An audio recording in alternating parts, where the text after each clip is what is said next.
দিল্লিতে আজকে যাচ্ছেন মুখ্যমন্ত্রী, তার সঙ্গে এনসিপিআইতে যোগ দেওয়া তৃণমূল কংগ্রেসের বিদ্রোহী সাংসদদের আজকে বৈঠক রয়েছে। আর তার আগে সুদীপ বন্দ্যোপাধ্যায় তিনি দেখা করলেন প্রধানমন্ত্রীর সঙ্গে। এনসিপিআই এর স্বীকৃতি সমস্যা নিয়ে প্রধানমন্ত্রীর সঙ্গে তার কথা হয়েছে। আজকে মুখ্যমন্ত্রীর সঙ্গে বৈঠকের বিষয়েও প্রধানমন্ত্রীকে জানানো হয়েছে, এমনটাই জানিয়েছেন সুদীপ বন্দ্যোপাধ্যায়।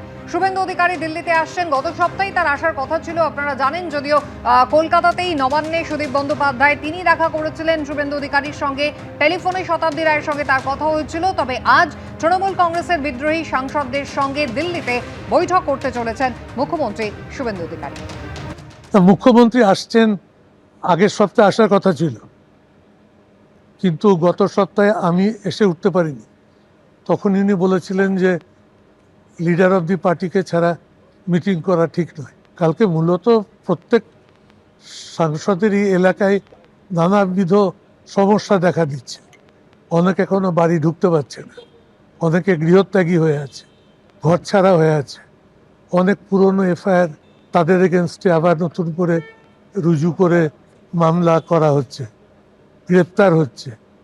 এই সমস্ত বিষয়গুলো নিয়ে একটা বিস্তারিত আলোচনা করে একটা কাজের পরিবেশ ফিরিয়ে আনতে হবে।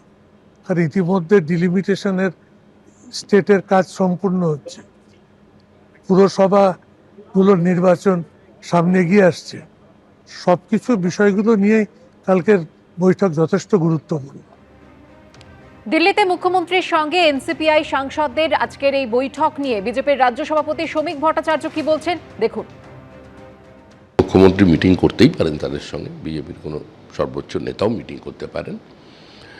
তবে তাদের ওপর যে হিংসা হচ্ছে বা তাদের ওপর যে আক্রমণ হচ্ছে, সেটার দায়িত্ব বিজেপি নিতে পারবে না। তৃণমূল যদি তৃণমূলকে ডিম ছুঁড়ে, অতীতে তৃণমূলের আভ্যন্তরীণ রসায়নের কারণে যদি কেউ আক্রান্ত হয়ে যান, সেখানে শুভেন্দু অধিকারী কি করবে? তৃণমূল কংগ্রেসের বিদ্রোহী সাংসদ যারা এনসিপিআই এর সঙ্গে যুক্ত হয়েছেন, শুরু থেকেই কিন্তু কালীঘাটপন্থী তৃণমূলের নেতারা তারা তাদেরকে কিন্তু গদ্দার বলছেন এবং বলছেন তারা মমতা বন্দ্যোপাধ্যায়ের ছবি নিয়ে জিতেছেন আর এখন তারা মিটিং করতে চলেছেন বিজেপির সঙ্গে। কুণাল ঘোষ কি বললেন দেখুন। এনসিপিআই সাংসদরা ঠিক কোথায় আছে বলুন তো?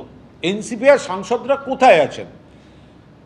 তারা তৃণমূল থেকে জিতে গেছেন, মিটিং করছেন, ঘুরঘুর করছেন, পায়ে ধরছেন বিজেপি নেতাদের, আর মুখে বলছেন এনসিপিআইতে গেছি। আর লোকসভায় যখন বক্তৃতা করছেন, তখন লোকসভা টিভিতে, তার মানে সরকারিভাবে, তাদের পরিচয় লেখা থাকছে এআইটিসি এমপি। তারা আছেন কোথায়? কেন এখনই তাদের সাংসদ পদ খারিজ হবে না? এই জন্য তো বিজেপির পায়ে ধরে বেড়াচ্ছে। বিজেপি তাদের প্রোটেকশন দিয়ে রেখে দিয়েছে বলে, নইলে নিয়ম মতো এই 20 জনের সাংসদ পদ খারিজ হয়ে যাওয়ার কথা এতক্ষণ। এবিপি আনন্দ এগিয়ে থাকে, এগিয়ে রাখে।